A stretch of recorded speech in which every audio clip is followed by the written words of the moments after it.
This week, on A Nice Cup of History, we're doing a request. Autumn Zastre, you wanted us to do episodes on what you're learning in school, namely Stalin and natural selection. Obviously not together. Well, no. So first off, we're going to do Charles Darwin and his theory of natural selection.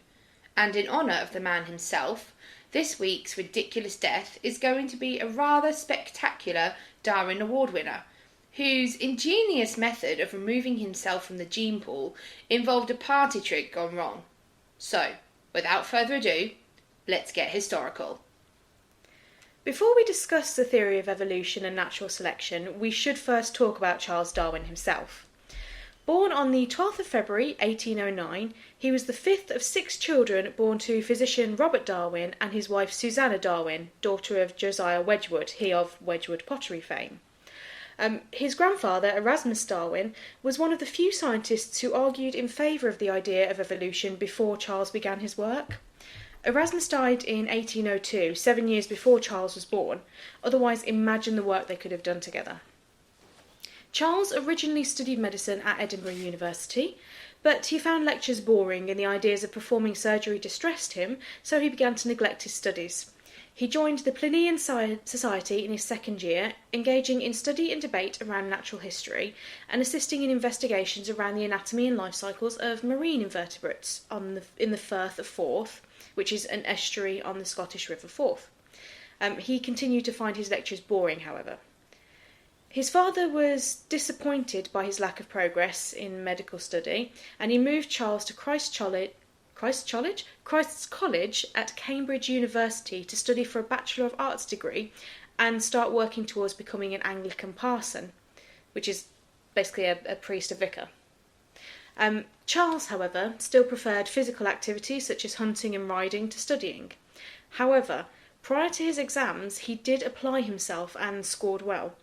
He began to develop an interest in studies of natural history, and he had originally planned to travel to Tenerife with some fellow students post-graduation, but he needed to prepare for such an adventure, so he travelled to Wales with British geologist Adam Sedgwick. On his return, he received a letter from friend and mentor John Stephen Henslow, proposing that he accompany the crew of one HMS Beagle on an expedition to chart the coastline of South America. Beagle, maybe you've heard of it? It's a dog, innit? Oh, wow.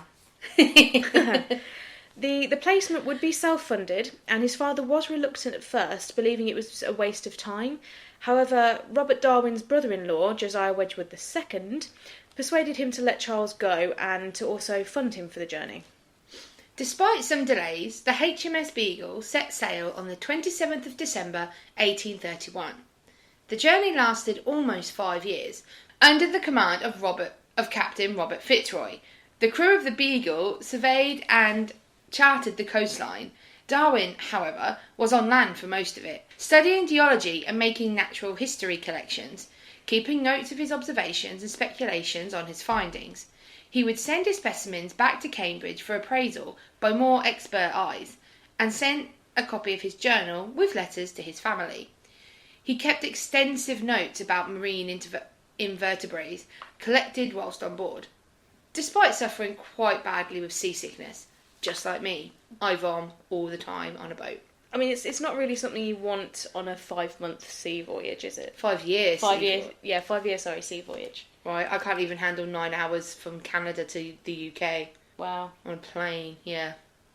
Anyway, he encountered different people and cultures throughout his journey, and despite the diversity that he saw, he stuck to the idea that humanity shared a common origin that developed over time and into various states of civilization that existed in each of the places that he visited. He began to theorize that there was no real gap between humans and animals, an idea that was at odds with common scientific conceptions of the time.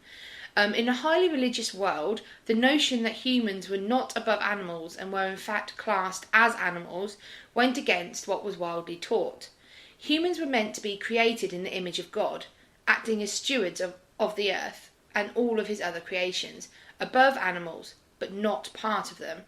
For Darwin to think different questioned his own Christianity, but the evidence was hard to ignore. He observed geological phenomena such as earthquakes and noted the effects that they had had on the landscape, the changes that each event created, and from looking at other areas such as the Andes mountain ranges, he was able to deduce that the landscape had changed over time due to events such as this, creating the world around him as it was then. They then made it to the Galapagos Islands. He observed variations in the wildlife on the different islands in the archipelago and learned that one could tell which island a tortoise came from by variations in the shapes of their shells. He didn't collect any though, despite the fact that their crew ate them. This is when he started to think what such variations and adaptations would mean to the origin of species, but he couldn't think of a mechanism for it that made sense. What was the point in species evolving and changing? What would they gain from it, or what would happen if they didn't evolve? In 1838, however, he discovered or came across the idea of natural selection. He still wasn't sure about this idea, so he only spoke about it to a few close friends whilst he worked on developing the theory into something more solid. It took a long time for him to publish his findings, mainly due to a series of mysterious illnesses made worse by stress. He managed to publish a number of books on geology and even a treatise on the study of barnacles, and quickly established himself as one of the leading scientists of his time, and his account of the journey of the HMS Beagle was widely praised. He returned to his theory of evolution, and in 1855 started work on a book that would explain the theory in as much detail as possible. He collaborated with Alfred Russel Wallace, a fellow scientist with a similar theory, and in 1858 together they put out a joint publication. Darwin abandoned his much more detailed work and instead wrote a much shorter one entitled On the Origin of Species. It was a hit, safe to say, and it was worked into 6 editions in Darwin's lifetime alone. He went on to publish a series of other books based on different aspects of the theory of evolution, showing that evolution has occurred with natural selection as the main cause. He wanted to demonstrate that modifications occurred over generations rather than as a result of the whims of a creator, effectively leaving the idea of God out of his theories, although without ever actually actively trying to disprove his existence, so he was walking a very fine line. As well as natural selection, he demonstrated cases of artificial selection, which is mainly common in domesticated species, where humanity has selectively bred certain characteristics into or out of species within its control to reach a desired outcome. So, like breeding specific types of cattle to produce more milk or better meat, things like that. Though without ever really going to the extreme of creating a new species, just variants on the original. In natural selection, however, the variations occur as a result of naturally occurring circumstances. With me so far? I get what you're saying. Cool. Despite devoting himself to work, bouts of his mysterious illness, which still hasn't actually been diagnosed, by the way, he still had time to think about family, and on the 29th of January 1839 he married his cousin Emma Wedgwood at Mayor Hall in Staffordshire before moving to their new home in London, where they raised 10 children, with 2 dying in infancy. Darwin did often worry when his children became ill about the risks of interbreeding and their having inherited his weak constitution, a fear that seemed well grounded when their daughter Anne Elizabeth Darwin died aged 10. This spurred him to look further into the effects of interbreeding on the development of species. Darwin's fame grew as his work developed, but he was met with his fair share of controversy. The idea that species developed independent of a creator or overall design went against religious doctrine. He maintained his belief in God, but became increasingly aware that religion itself may have been little more than a survival mechanism developed when civilization was in the tribal stages. He was passionately opposed to slavery and didn't believe that people of different races should be classed as distinct species and treated as lesser than any other, specifically indigenous races in the wake of colonisation. He often questioned whether human compassion in assisting those who were weaker to survive and procreate was going against the benefits of natural selection, and he wrote about his work in The Descent of Man. His theories went from strength to strength as other eminent scientists contributed to the study of what has become known as Darwinism. The more liberal members of the Church of England chose to interpret natural selection as another example of God's design. On The Origin of Species, sold out the original stock of 1,250 copies when it went on sale on the 22nd of November 1859. Darwin's illnesses meant that he struggled to attend public debates on his work, but in each of the editions published in his lifetime, he addressed criticisms that faced his work, not his illness. On the 19th of April in 1882, Charles Darwin passed away as a result of heart failure due to angina and suspected... I think it's Chagas disease. It's not one I've come across before. Oh bless him. He was telling his family that he was not the least afraid of death and asking them to remember how good they had been to him. After a public and parliamentary petition, he was buried in Westminster Abbey near Isaac Newton and John Herschel. His funeral was held on the 26th of April in 1882 and was attended by thousands of people. A fitting send-off for a brilliant mind. Absolutely. So, that was Darwin. But what about his theory? Firstly, why is it still called theory and not a fact? I thought it had been proved. Well, there are four main words that we should explain for the avoidance of any confusion. Firstly, there are laws, which states what happens. For example, if I say that a species evolves, this is a scientific law because it happens. We can see that it happens, we can prove that it happens. Next, there is the theory, which is effectively the why. So, the theory of evolution isn't saying that a species evolves, it's saying why it evolves, what the causes and effects are that result in and from evolution. With me so far? Kind of. I mean, it's slightly confusing. So basically, it's not saying it didn't. It's not saying that this thing didn't evolve. It's saying this is how this thing evolved. Yeah, it's like law is the what, and the theory is the why. Mm-hmm. So law is the sun rises in the east, and the theory is why the sun rises in the east and not the west, because of our position in relation to the sun on orbit. A theory can never become a law, but they're both thoroughly tested and can both be referred to as facts. So theory can't become law, but law can be explained by theory. Then there's the hypothesis, which is an idea that hasn't yet been tested but can be, and would become a law if it's proven correct and not disproved. Then finally there's belief, something that has either been disproven or can't be scientifically tested. For example, saying God exists is a belief because we can't prove it, but neither can we disprove it. So, the theory of evolution is Darwin's explanation based on the evidence of why species evolved in the way they do. We're not going to cover the entire concept of the theory of evolution tonight. You don't have the time and we don't have the expertise. Instead, we're going to hone in on the principle of natural selection, which I personally find fascinating. So, what is natural selection? Well, it's the idea that certain environmental stimuli will affect the evolution of a species, causing it to either adapt to survive, form distinct branches of the same species with different characteristics, or go extinct completely. So either adapt or die. Probably the most famous example of this are Darwin's finches, also known as the Galapagos finches, and they were collected and studied by Darwin during the second voyage of the Beagle and are only found on the Galapagos Islands. Whilst not technically finches, probably more closely related to blackbirds, the finches that Darwin collected were examined with the help of an expert ornithologist, John Gould, and it was discovered that there were 14 distinct species, 12 of them being brand new species at the time, never seen before, with distinct variations in the shapes of their bodies and the lengths of their beaks. The belief is that they shared one common finch ancestor that first came over to the islands. Then, as time passed and the population grew, they began to compete for territory and food.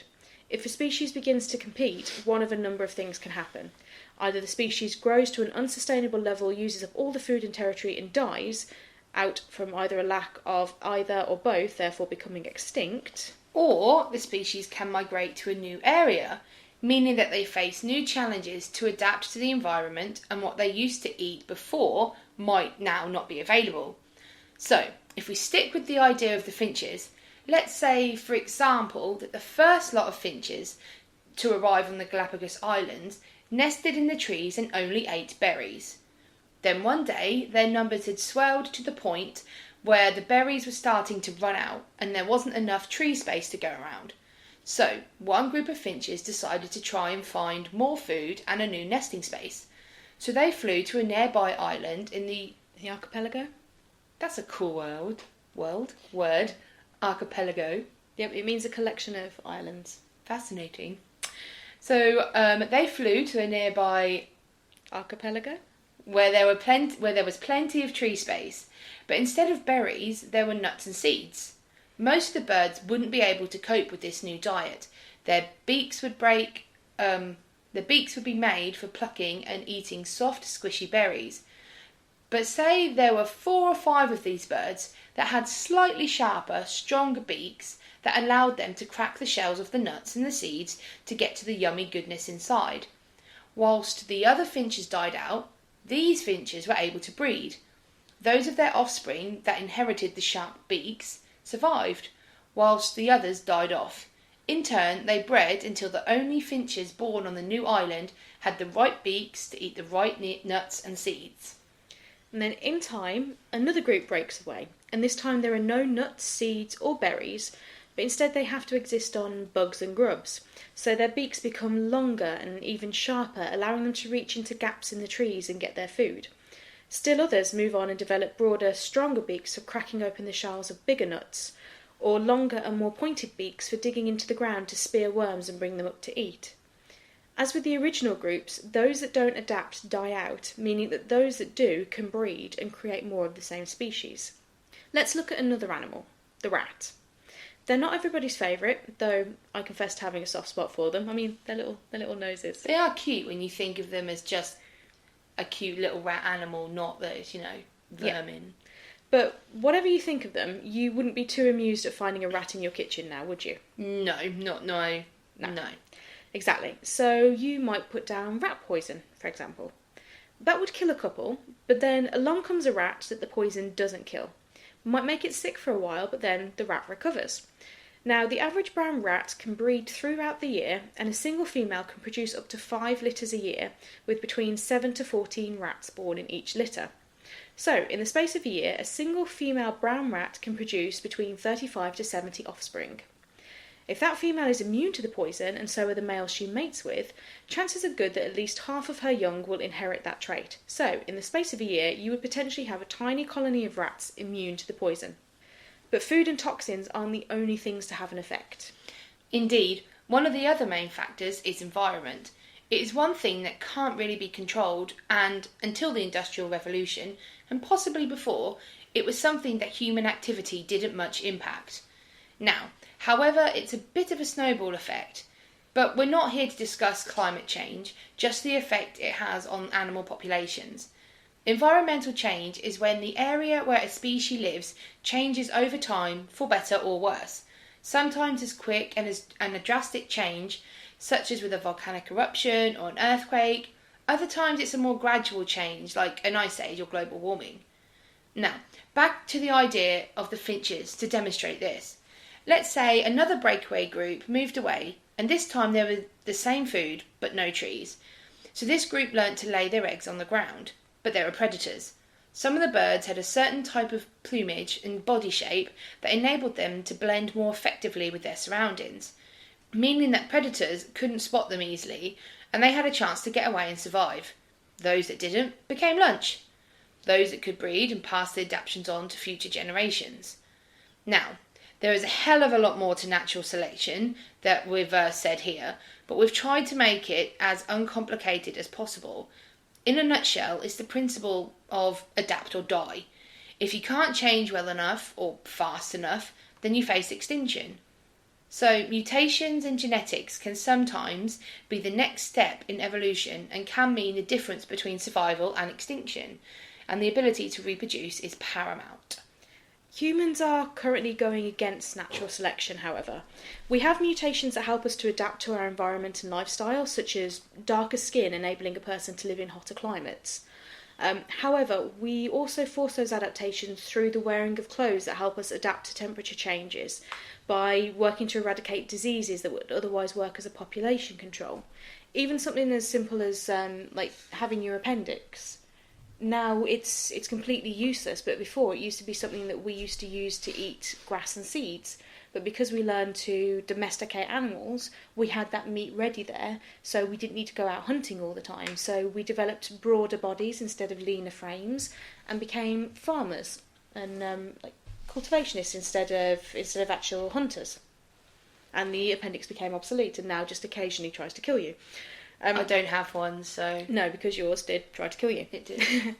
When natural disasters strike, we rebuild and we work to make them less of a risk in the future by building better or stronger structures. This has led to us being the dominant species on the planet, the apex predator, with no known natural predators. We're at the apex, but should we be? If we were once again exposed as a general population to the need to fight for survival, would we be able to, or would we go extinct? Ooh, deep, man. That's Game of Thrones, and not Game of Thrones, that's the Walking Dead stuff right there. Exactly. Well, we'll leave you with that lovely bit of environmental philosophy, shall we say, as we discuss our ridiculous death. Have you ever heard of the Darwin Awards? I have, only through the work of this podcast. Well, for those of you who might not have heard, there's an irreverent award system called the Darwin Awards that go to people that successfully remove themselves from the gene pool, so they're not allowed to breathe their stupidity onto future generations, by killing themselves in ridiculous and often idiotic ways. Basically, the kind of thing where when somebody starts to tell the story and you know what's coming, all you want to do is facepalm as the inevitable happens. Pretty much like my entire life. Yeah, I mean, you are on course for a Darwin Award. I love you, but no, and I promise to write whatever happens on your tombstone so that future generations can have a laugh. I'm excited for this. Right, this is the story of Gary Hoy. Now, I'm excited. It's a fairly recent one. Gary was a respected Toronto lawyer and a philanthropist, and an all-round good guy. But sadly, he's probably now mostly remembered for his embarrassing death. Whilst attending the reception for a new articling students, he decided that he was going to demonstrate the strength of the boardroom's unbreakable windows by throwing himself against them. He'd done this a couple of times, bounced harmlessly off. He'd already done it once before that day, bouncing harmlessly off. However, this particular time, they proved a little less indestructible, shall we say, when he plunged 24 stories into the courtyard below. He should have known better. He was a well-educated postgraduate. He was a former professional engineer. He probably should have realised that anything that claims to be unbreakable will eventually break.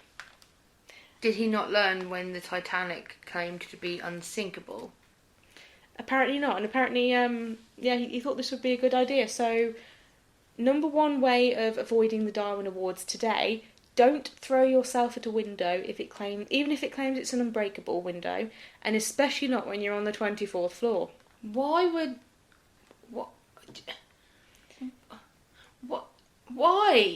It must have seemed like a good idea at the time. Wow. Yeah. So, would you like another one? Would you like another Darwin Award? Yes. These seem fun. Not for the people who died, obviously. But, you know. Well, this one isn't... You get awards and you get honourable mentions. This person did not remove themselves from the gene pool. So they didn't die? No, they didn't die. But probably not the sharpest tool in the shed, so we'll do it again at some point. This... We don't know their full name, but this is just James, the geologist. They worked in a geology lab, and they were being bothered by a wasp's nest. Cleverly enough, they decided to get up a vacuum cleaner and suck up all the wasps. It's fair enough, it gets rid of the wasps, they can't really fly away from it. I suck up spiders. Yeah, why not? However, he was then faced with the problem of killing the insects inside without letting them out, so he basically had a bag full of wasps, didn't know what to do with it. So what he actually did then is he took a can of Raid spray and sprayed it down the nozzle of a vacuum cleaner. Vacuum cleaner generates heat. Raid is highly flammable. Oh dear. The vacuum ignited the aerosol and it burnt off all of his facial hair and burst the dust bag open. He then suffered a barrage of stings from furious wasps that had survived the explosion. So, by trying to get rid of the wasps, he then actually let them all out. And blew his face up practically in the process. Yep. That is spectacular. Yeah. Wow. Now, because we are a history podcast, the final one is an historical Darwin Award. Okay. This one goes to Sir Francis Bacon, philosopher, writer, scientist. And it's proof that even the most intelligent people can remove themselves from the gene pool in pretty ridiculous ways. Francis Bacon, for those that you don't know, was a noted 16th, 17th century philosopher, writer, and he also pioneered an early form of scientific method, so experimentation. Whilst travelling by coach outside London, he came across the idea of using low temperatures instead of salt to preserve meat, which is what we do now with the fridge. And freezer. And freezer, yes. However, he was quite impatient, and he decided to experiment this by buying a chicken and stuffing it full of snow right there on the spot. Obviously, he was correct. Keeping food cold can prevent it from going bad. However, he caught a fatal case of pneumonia from his time spent outside in the cold and died. So, Wow. in preserving the meat, he killed himself. But look at the legacy he left behind. Yes, for the fridge, freezer, and the knowledge of pneumonia, thank you, Sir Francis Bacon. Wow. Right. So, that's it for today. We shall be back next week. We haven't quite decided on what yet. Any suggestions? Comment on our Facebook page, which at the moment is still Tarbis History, but we are working on that. Yeah, Facebook won't let us change at the moment. Yeah, we're appealing it. We'll find a way. But on Instagram and Twitter, we are at Cup of History.